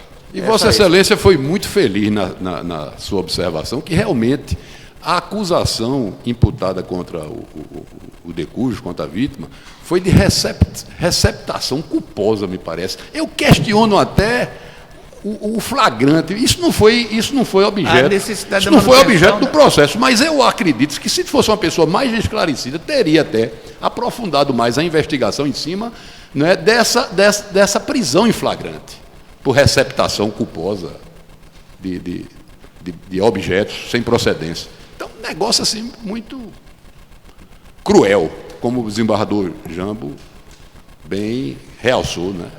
A um nível mesmo da gente comparar com a obra kafkiana, né? Principalmente no processo, né? Que é que eu estou fazendo aqui, né? E só que o final foi trágico, né? Como esse. Senhores, eu proclamo o resultado da decisão, unanimidade de voto, negado de provimento ao recurso de agravo. Eu peço a Vossa Excelência para chamar os demais, porque não há nenhuma discussão em relação aos demais agravos e nem aos embargos de declaração. Mas foi bom registrar isso aqui, porque está sendo filmado. Foi bom registrar que não foi uma coisa feita Posso iniciar, desembargador? à vontade. Bom, número 1.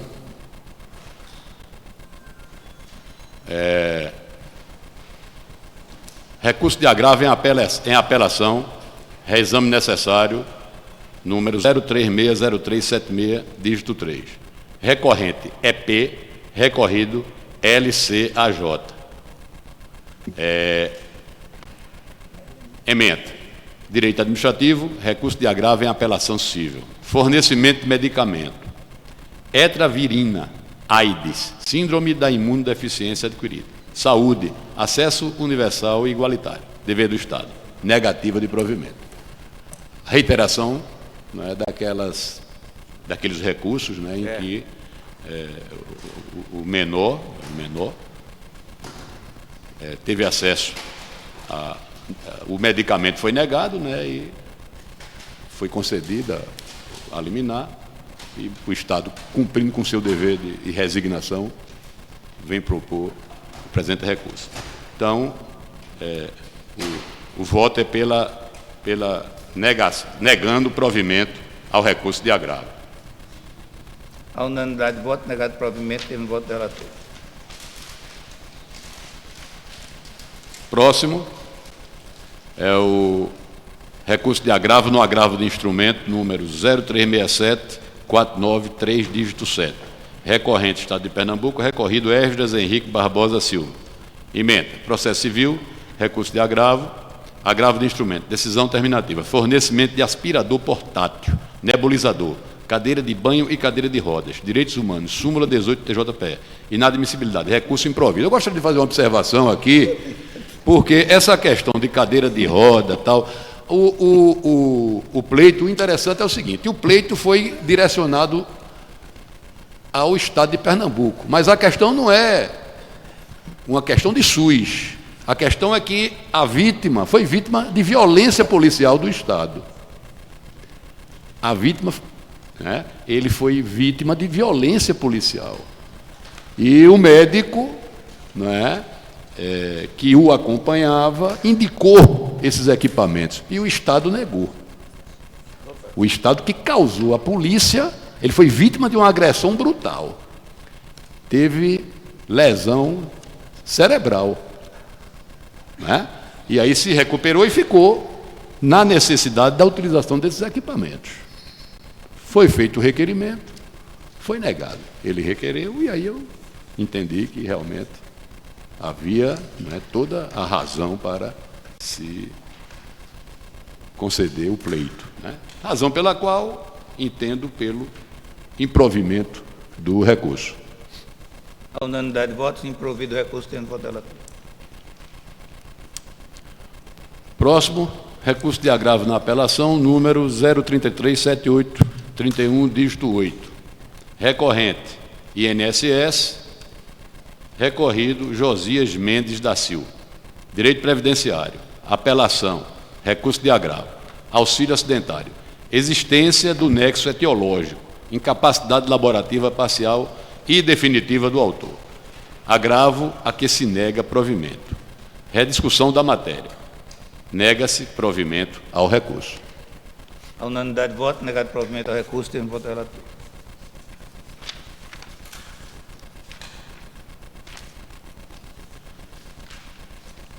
Próximo, recurso de agravo em apelação cível número 0361723, dígito 6. Recorrente, município de Caruaru. Recorrido, Tereza Gualberto de Araújo Cunha.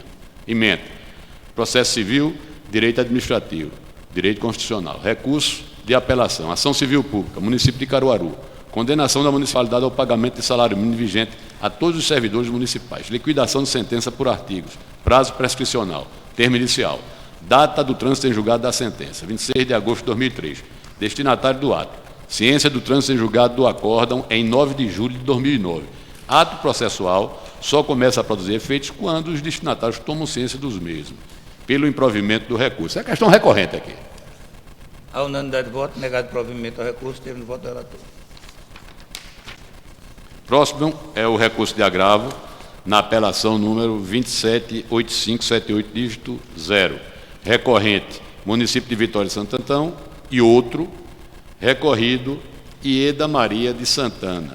Emenda, processo civil, decisão terminativa, apelação, abono de permanência, termo inicial, implementação dos requisitos da aposentadoria voluntária, recurso improvido. Se os senhores quiserem algum esclarecimento com relação, houve uma interpretação equivocada por parte do município, não é?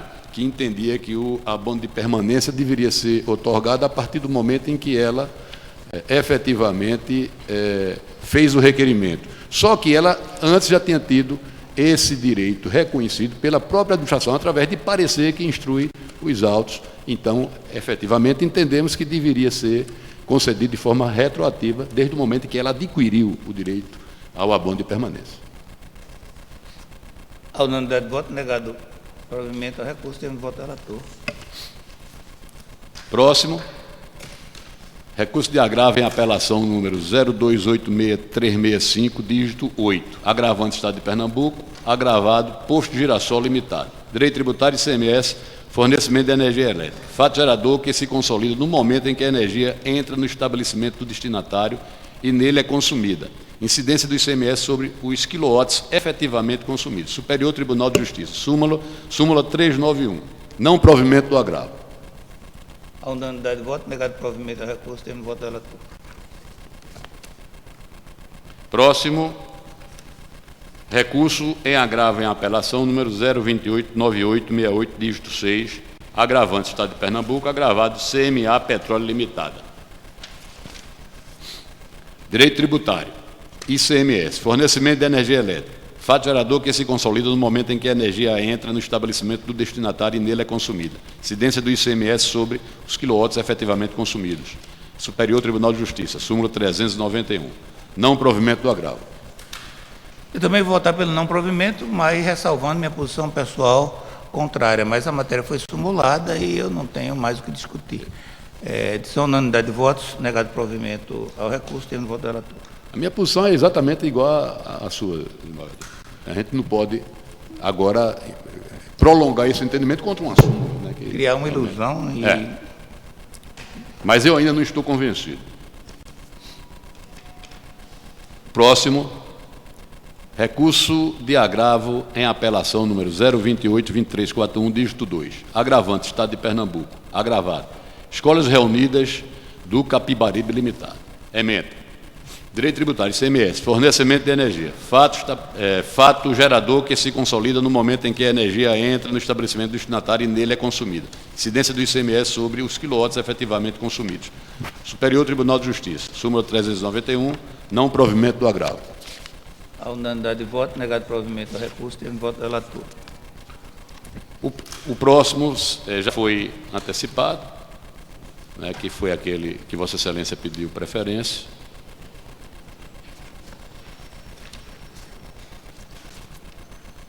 Vou ingressar nos embargos de declaração rejeitados. Primeiro deles, embargo de declaração e apelação cível e reexame necessário, número 033-7062, dígito 3. Embargante, Tony Emerson do Nascimento e outros. Embargado, Estado de Pernambuco. Ementa, Direito Processual Civil. Embargo de declaração. Cabimento. Hipóteses legais. Artigo 535 do CPC. Indicação de artigo da Carta Magna. Pronunciamento. Não obrigatoriedade. Rejeição dos embargos.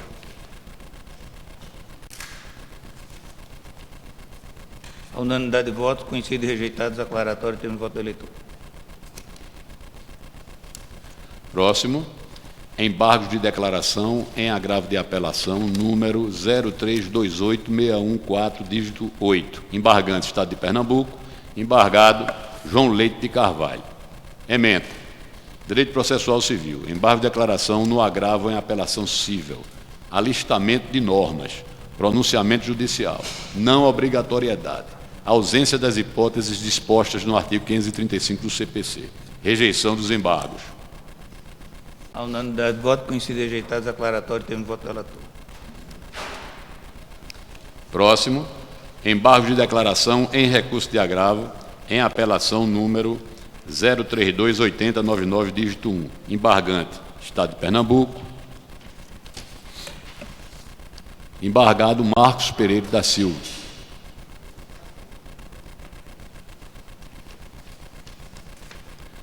Ementa, Direito Administrativo, embargo de declaração em recurso de agravo, fornecimento de medicamento, Bortezomib, saúde, acesso universal e igualitário, dever do Estado, multa diária exorbitante, ausência de omissão, pré-questionamento, rejeição. A unanimidade de votos, conhecidos e rejeitados, declaratório, termo de voto do relator. Embargo de declaração em recurso de agravo de apelação, número 0344175, dígito 6. Embargante, Estado de Pernambuco. Embargado, Ministério Público do Estado de Pernambuco, em favor de Davi Gabriel Almeida. Ementa. Direito Processual Civil. Direito Administrativo. Embargo de declaração em recurso de agravo. Direitos Humanos. Direito à vida e à saúde. Fornecimento de medicamento. Leite, Pediassure ou Fortim. Suplemento alimentar. Acesso universal e igualitário. Dever do Estado. Ausência de omissão. Pré-questionamento. Rejeição. A unanimidade de votos, conhecido e rejeitado, declaratório, termo de voto do relator. Esse foi o último desembargador. Obrigado. Desembargador Feijão, Vossa Excelência tem um processo para... Fora de pauta só tem um, que é um... Palavra da Vossa Excelência.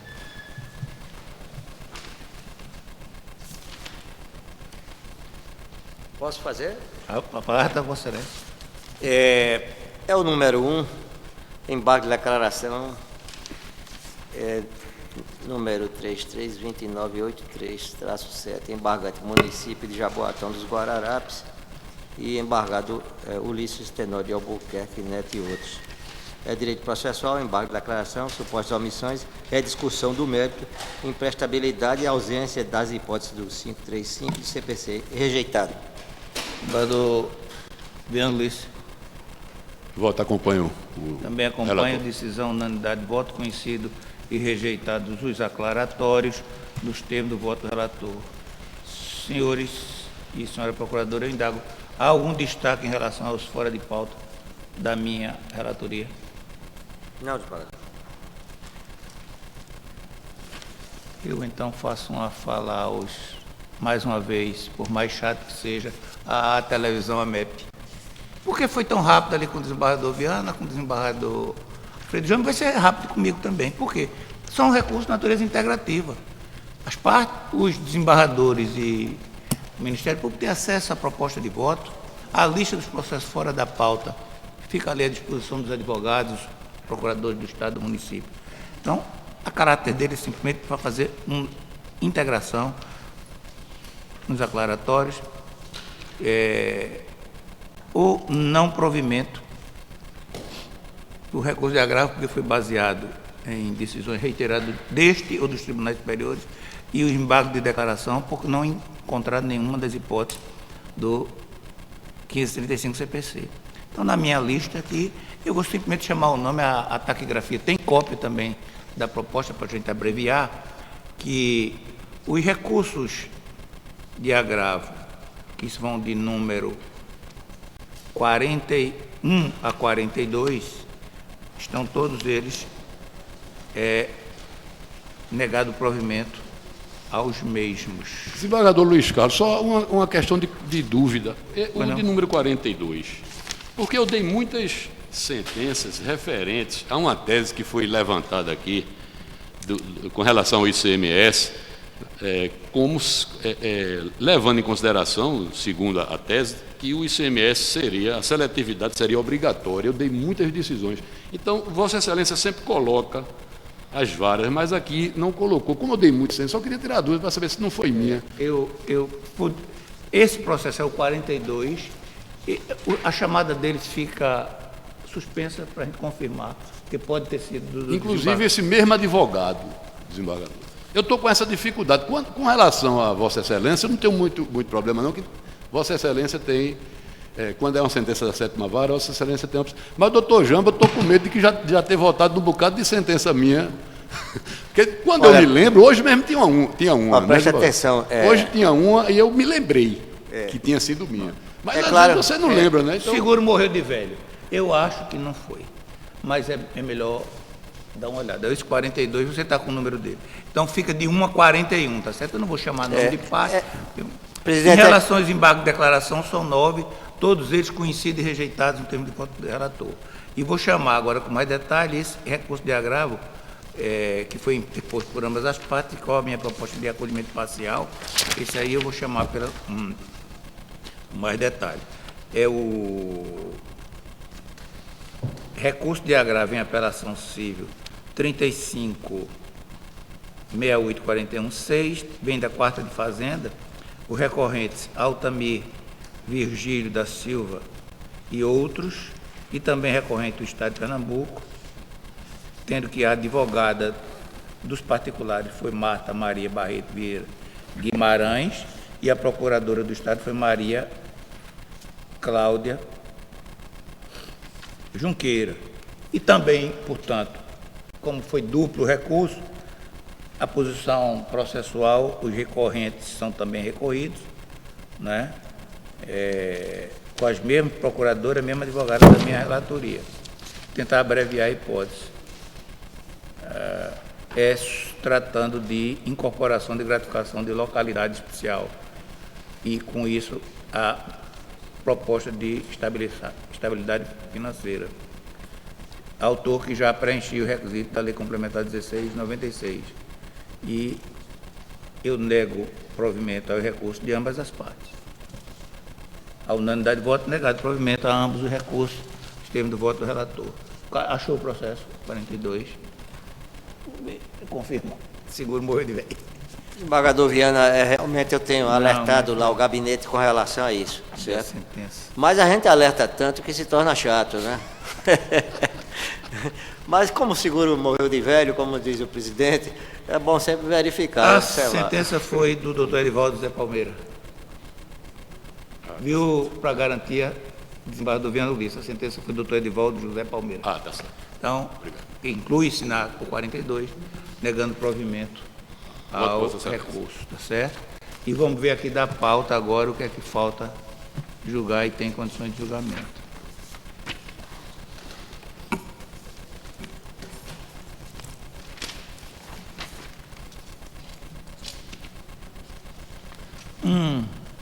A 74 está todo julgado, né? Foi aquele de Jamba. Eu vou olhar se tem algum outro aqui que não seja dele. Quero o 15. E todos foram julgados. O 57 foi. 15 foi. Então vou chamar o 61. Para depois pular para o 70. Não é isso? Da pauta, desembargador. Foi também julgado? Então todos passados. Vamos começar pelo 75. 75.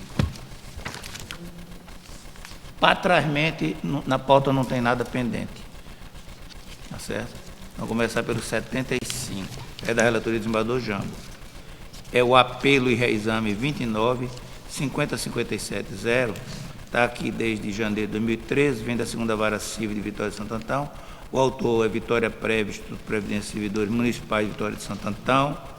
advogada Marcela Proença Alves, Florencio e outro. Réu, Maria Zé de Santana, advogado Érica Feitosa Braga Fernandes e outro. Relatoria do desembargador Alfredo Jambo, revisão dos casos. Passa a palavra ao relator. Senhor presidente, eu confirmo o número 295057-0. Apelante Vitória Preve e apelada Maria José de Santana. Na ementa eu digo apelação civil previdenciária e concessão de pensão por morte, comprovação de segurado. Alegação da apelante de que não há prova de dependência econômica. Requerente que é genitora do ex-servidor, comprovação econômica por prova testemunhal. Possibilidade, precedentes do STJ, manutenção da sentença, reexame necessário não provido. Essa é a ementa. Na qualidade de revisor, o meu entendimento é o mesmo. Sem dúvida nenhuma, acompanho os senhores. Decisão, unanimidade de votos, negado provimento ao reexame necessário, prejudicado voluntário, mantendo-se todos os termos da sentença do juiz de primeiro grau. Chama agora o 76, também da relatoria do desembargador. Esse é o que era, esse Não pode é uma julgar. sentença minha. Pronto. Então, depois convocar outro para esse julgamento. Então, vamos para o 77, que é o agravo de instrumento, foi julgado, né? Não tem agravo pendente. Vamos para o 78, agravo de instrumento, foi julgado. 79, pronto. A apelação e reexame 31, 89 e 30, dígito 4, outubro de 2013, vem da Quinta da Fazenda, o autor é o Estado de Pernambuco, procurador é Rossana Mouzinho Vanderlei Campos e outros, o réu é o espólio de José Nunes Sobrinho, o advogado é Fábio Cérvulo da Silva Alves e outros, o representante é a inventariante, Maria Freire de Azevedo Nunes, o relator é o desembargador Viana Ulisses, revisão do desembargador Alfredo Jambo. Passa a palavra ao eminente relator.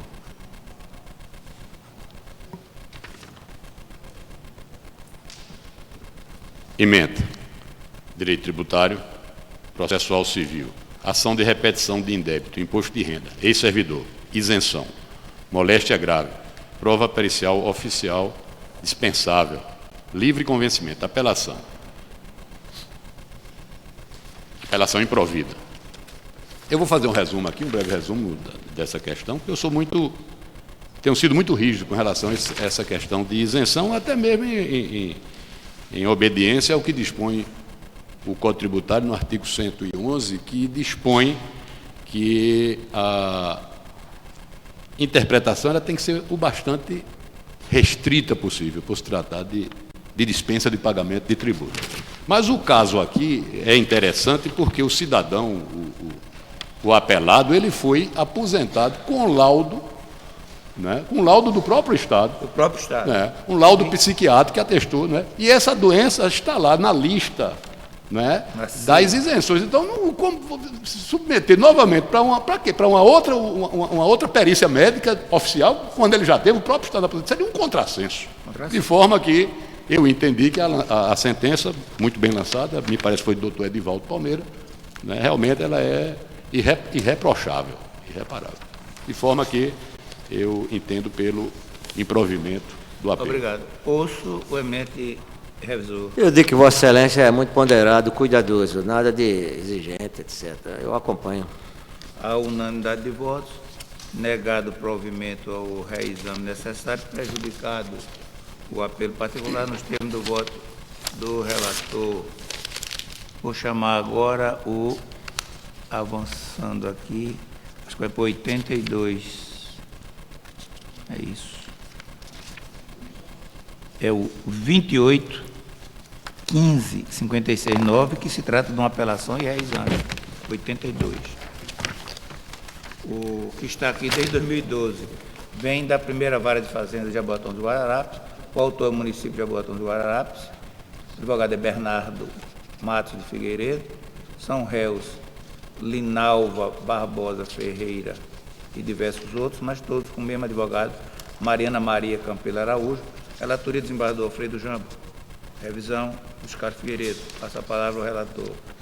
Senhor presidente, eu confirmo de pauta número 82, número 281556-9, município de Jaboatão dos Guararapes, Ilinalva Barbosa Ferreira e outros. Existe uma preliminar que eu rejeito, preliminar de julgamento por ser a sentença extra-petita. Suscito o apelado a preliminar superintendendo que a sentença padece de nulidade insanável por ser extra-petita, uma vez que somente foi pleiteado pelos autores um quinquênio, quando na realidade foram concedidos 3. Inicialmente, cabe esclarecer que o vício aventado, em tese, seria de sentença ultrapetita e não extrapetita, pois supostamente foram deferidos pedidos além daqueles contidos na exordial. Pois bem, entendo que não há nulidade no julgamento, pois os autores expressamente pleitearam o adicional por tempo de serviço por cada grupo de 5 anos de efetivo serviço, e não apenas um. Voto, portanto, na rejeição dessa preliminar, senhores. Também em revisão. Também. A unanimidade de votos, rejeitada a preliminar e nulidade de julgamento por ser sentença extra-petita. Devolvo a palavra. Excelências, eu vou fazer a leitura da emenda. É ação ordinária de cobrança, direito administrativo, quinquênios, preliminar de nulidade de julgamento por ser sentença extra-petita. Rejeição. Prejudicial de mérito, prescrição, rejeição. Incorporação de 3 acionais por tempo de serviço. Correção monetária ADIM 4.357. Inaplicabilidade do artigo 1º-F da Lei 9.494/97, juros de mora. Aplicabilidade do artigo 1F da Lei 9.494/97, reexame necessário improvido, apelo voluntário prejudicado. Esse é meu voto na emenda. Em revisão, meu voto é no mesmo sentido. Não, eu só queria eu recebi aqui a proposta de voto. Eu gostaria só de um esclarecimento no item 7 aqui da proposta, que Vossa Excelência, desembargador relator, fala que com o julgamento da DIN 4357 pelo Supremo Tribunal Federal foi declarada a parcial inconstitucionalidade do artigo 1º-F da Lei 9494/90, e não obstante a ausência de manifestação até este momento pelo pretório excelso quanto à modulação dos efeitos do DECISA. Essa Corte já vem praticando a tese adotada, considerando inaplicáveis aos processos em curso, disposição não é aplicáveis, não? Aplicáveis, né? Não é? É um erro Aqui de tem digitação, inaplicáveis. Acho que seria aplicável. Como nós não? todos podemos errar, existe uma inadequação, algum erro material aí. Né? Não é isso. Exatamente por isso que eu estou suscitando qualquer a sorte, dúvida, não é? Deve ser qualquer aplicável, sorte, né? Mas deu para entender bem, Excelência. Não deu. Tanto deu que corrigiu. Não, só para efeito assim, porque realmente você vê que, na verdade, é aplicável mesmo. Nós já encontramos coisas mais complicadas aqui no julgamento. Não, é claro, muito trabalho, alguém tem que errar, né? Não é isso mesmo? Digitação somente. Eu posso proclamar o resultado então, né? Decisão Sem por unanimidade de objeção. votos. Negado provimento ao reexame necessário, prejudicado o apelo voluntário. Tem o voto do relator. Então, desse aqui que ele votou agora, tá? A gente eliminar e ver onde chega já. Chamar agora o processo número. Agora é 83. Também da relatoria de Nova Verjana, com minha visão. 83. É apelação, só apelação. 28.16.677. Daqui desde agosto de 2012, vem da primeira vara civil de Pesqueira, o apelante é o município de Pesqueira, o advogado é Alexandre de Almeida e Silva, apelada é Mônica Cristina Amaral Campos Cavalcante, o advogado é Francisco de Assis Pinto, relatoria do desembargador Alfredo Jean, vai revisão dos Carlos Figueiredo. Passa a palavra ao relator. No meu sentido de metodologia, eu vou ler a ementa, se necessário, farei a leitura do voto na íntegra. Direito administrativo, reexame necessário e apelação civil adicional de insalubridade concedido pelo juízo de origem. Ausência de laudo pericial que ateste as condições insalubres. Anulação do ato sentencial, reabertura de instrução processual, reexame necessário parcialmente provido para ser anulada a sentença, apelo voluntário prejudicado. É aquela questão que já passou muito É recorrente. Pelos mesmos fundamentos, também provimento parcial. A unanimidade de votos, dado provimento parcial, reexame necessário, anulando a sentença e determinando o retorno dos autos ao juiz de origem. Nos termos do voto do relator, chamar o próximo processo. Esse é o meu voto de revisão para esse caso aqui agora. O próximo é 84, também da relatoria do desembargador Alfredo Jambo, minha revisão. É o apelo 2837-96-1, daqui de setembro de 2012, vem da 7ª da Fazenda Pública, com perigo de ser... Há perigo, hein? De ser do desembargador Viana Ulisses, porque é de 2012. Eu gostaria de ver esse processo... Não, relatoria do desembargador Jambo. Eu vou chamar e Vossa Excelência confirma aí, viu? Se isso não é do desembargador Viana Ulisses a sentença. É uma apelação. Eu não estou com os autos. O número eu já chamei, da 7ª, apelante é Sérgio Joaquim Florencio, advogada Patrícia Carla da Costa Lira, apelado é FUNAP, Estado de Pernambuco, procurador Felipe Lemos de Oliveira Maciel, relatoria do desembargador Alfredo Jambo, revisão do desembargador Oscar Figueiredo. Essa semana passada eu fui convocado na segunda, quando chegar lá, uma sentença do meu filho. Sentença do eminente desembargador José Viana Ulisses Filho. Pronto, não pode ser votado na chamada, pedindo chama para 2 processos, não para 1. Chama agora o número... Essa eu votaria, essa aqui eu não me lembrava. Vou chamar o 85, que também é da 7ª Vara, não vou nem chamar, vê aí logo. Veio da 7ª Vara, vê se foi Viana Ulisses o prolator da sentença.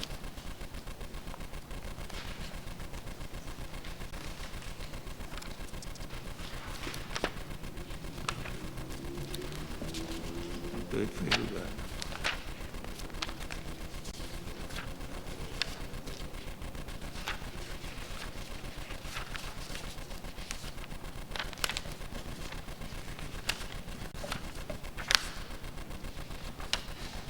Sentença de 8 de setembro de 2011, desembargador José Viana Ulisses Filho. 3 para chamar. Esse rapaz estava trabalhando demais. Assim não. Pelo que eu estou vendo, eu já devo ter votado muitas sentenças minhas por aqui, viu? Essa eu não me lembrava também, não. Chamar o 86. Tem perigo não. O doutor Viana passou em Lagedo e era, naquela época, Calçados era termo, mas não é daquela época não. É o reexame 29-1660, dígito 1, está aqui desde novembro de 2012, vem da Vara Única de Calçados. O autor é o município de Calçados, o advogado é Luci Cláudio Góes de Oliveira. O réu é Erasmo Laurentino de Melo e Maria Roseli Couto de Melo, advogado de ambos, Gerson Galvão e outro. Relatoria do desembargador Alfredo Jambo, revisão dos Carlos Figueiredo, passa a palavra ao relator 29-1660. Eminentes colegas, eu farei como sempre. Confirmo o número de pauta 86, o número 291660, traço 1, município de Calçado, Pernambuco, Erasmo Laurentino de Melo e outro. A ementa é direito civil, responsabilidade civil, reexame necessário e ação ordinária de danos morais e materiais. Morte de menor impúbere por transporte que conduzia os estudantes da cidade à zona rural do município de Calçado. O acidente ocorrido em 28 de 10 de 2010, preliminar de litisconsorte necessário entre o ente público e o condutor e proprietário do ônibus rejeitada. Indenização por danos materiais e pensionamento mantidos, exame necessário não provido. Esta é a ementa, é uma questão que se expõe logo na ementa. Se os senhores quiserem, eu farei a leitura mais detalhada. Eu concordo plenamente. É só fazendo a ressalva de que, se o município de Calçado quiser ressalvar, né, essa indenização com relação ao transporte contratado, pode entrar posteriormente com a ação. Agora, o regresso não poderia, porque a própria Constituição ela não permite esse regresso. Mas após o julgamento, delimitada aí a responsabilidade do transportador, pode então o município ingressar para recuperar. Regressiva?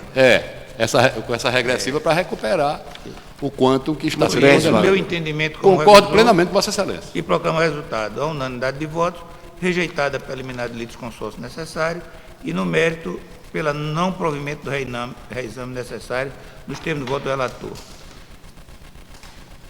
O último processo em condição de julgamento hoje é o 87. É de minha redação. É da relatoria do desembargador Viana Ulisses. É o 31.5910, dígito 0. Está aqui desde setembro de 2013, vem da Vara Única de Camusim de São Félix, o apelante é o município de Camusim de São Félix, advogado Elcio Vital de Melo e outros, apelado do Banco BMG. O advogado é Rafael Barreto Bonhausen, de Santa Catarina, Camusim.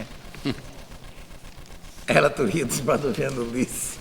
Passa a palavra ao eminente relator.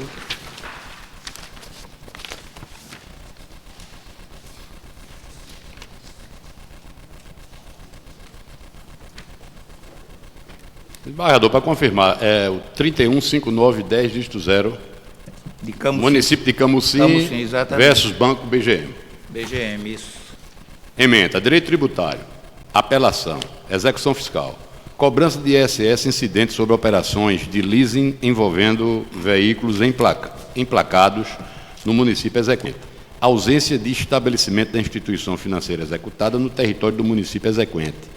Fato gerador, o fato gerador não ocorreu no território do município exequente. Ilegitimidade ativa. Apelação a que se nega provimento. A unanimidade de votos, negado provimento ao apelo, nos termos do voto do relator. Senhores, quando eu cheguei aqui, com 10 minutos de atraso, e vi o tamanho dos processos, a quantidade da pauta, não acreditava que a gente chegasse nem na metade. E graças a Deus, nós conseguimos deixar tudo em dia.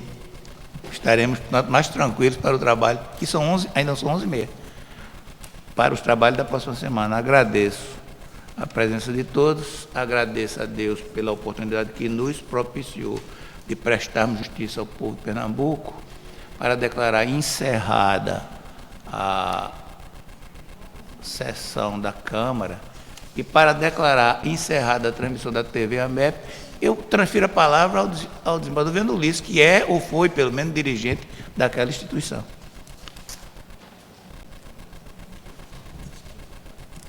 É com satisfação que encerramos essa sessão, parabenizando o desembargador Luiz Carlos pela forma como conduz os trabalhos, eficiente, rápida, precisa.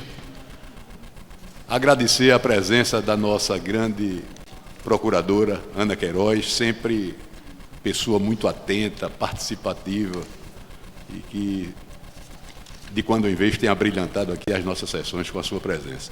E ao desembargador Alfredo Jamba, esta figura que é um exemplo de magistrado no que diz respeito às letras jurídicas, o que não é só isso, é um humanista de marca maior, um homem de letras e que muito tem colaborado com o nosso humanismo aqui nas sessões, né? Dessa forma, agradecendo também as brilhantes serventuárias e serventuários que estão aqui nesse momento, né, nos assistindo e nos assessorando de uma forma bastante eficiente. Nossos agradecimentos e nos despedimos com a certeza de que momentos como estes na Justiça de Pernambuco devem efetivamente ser divulgados, não é? Para que a sociedade acompanhe os trabalhos e veja que no Poder Judiciário e no Tribunal de Justiça as questões públicas de interesse coletivo são levadas a sério. Então, com os meus agradecimentos à TV AMEP e a todos que estão presentes. Eu quero agradecer em primeiro lugar, em segundo, eu digo que amigo é para essas coisas mesmo, né?